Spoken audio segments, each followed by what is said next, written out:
what would you tell to somebody who, how do they receive the healing? How do they walk through the process of forgiveness and healing after they've realized that the abuse that was done to them, now they have to forgive. Now that they're become a Christians, they have to forgive. Could you kind of take them Yes. through some of the practical steps? Because, some people say that, you forgive and you forget. You forgive, it shouldn't hurt anymore after that. It should be an instant thing. And for you, there was a process. Could you take somebody through the process, or give us some of the practical things that we can do to Mm-hmm. experience healing as we forgive?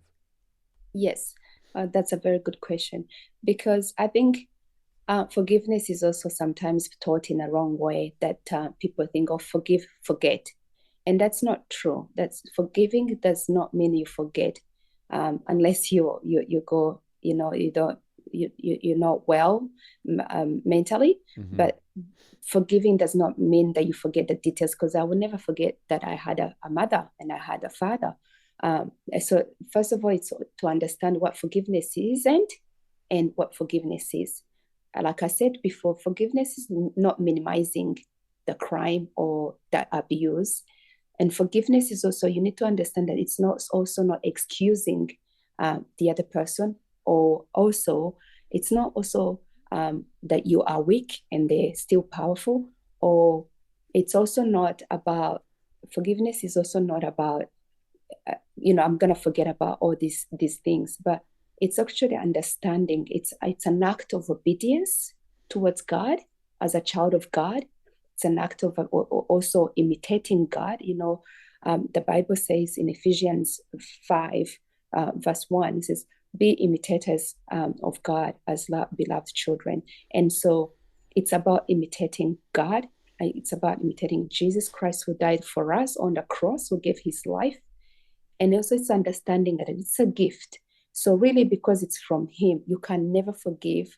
You cannot be able to forgive in your own strength. So it's about going to God and ask him for that grace, especially when there is an abuser around, still around. If it is a woman who's been beaten by a husband, and the husband, even if you've divorced, is still carrying the fear and the anger and all those effects of the abuse, and he's still around, he's walking free, or someone who sexually abused you.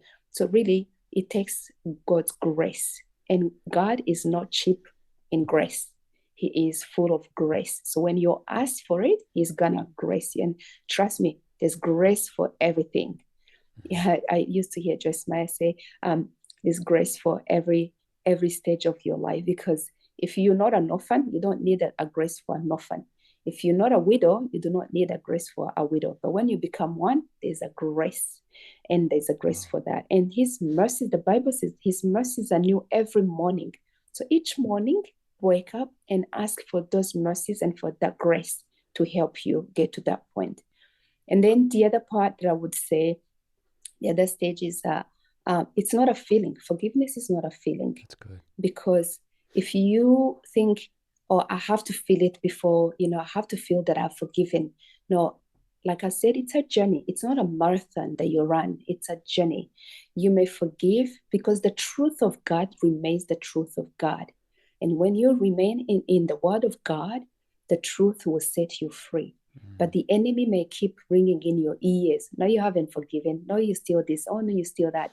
How come you feel that ill feeling? How come you don't visit them? It doesn't also mean trust, because sometimes people also confuse forgiveness with trust. In my case, even when I go to my village, like I said, I can't, to this point, I cannot sleep in my own house because the perpetrators are there. And something happened in 2009 when I had just had my youngest child, and I was trying to rebuild my home. I was also trying to rebury, to give my dad a decent burial, because that's what we do in our culture.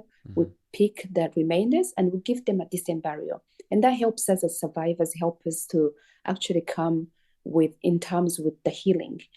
So, but when I was trying to give my dad a decent burial, this man, one of the perpetrators, dug his body out and dumped his body close to my home and kept his head somewhere else. And he did that to hurt me.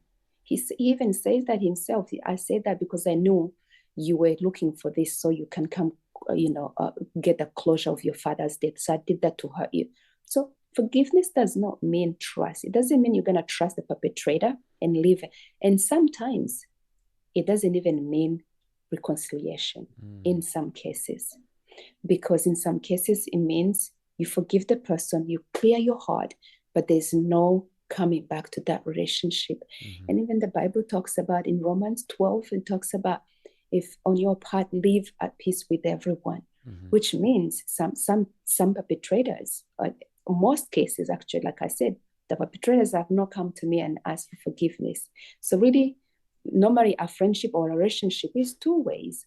And so in some cases, it doesn't mean reconciliation, but it means humility. It means obedience towards your God. It means asking him to grace you, to cover you with grace.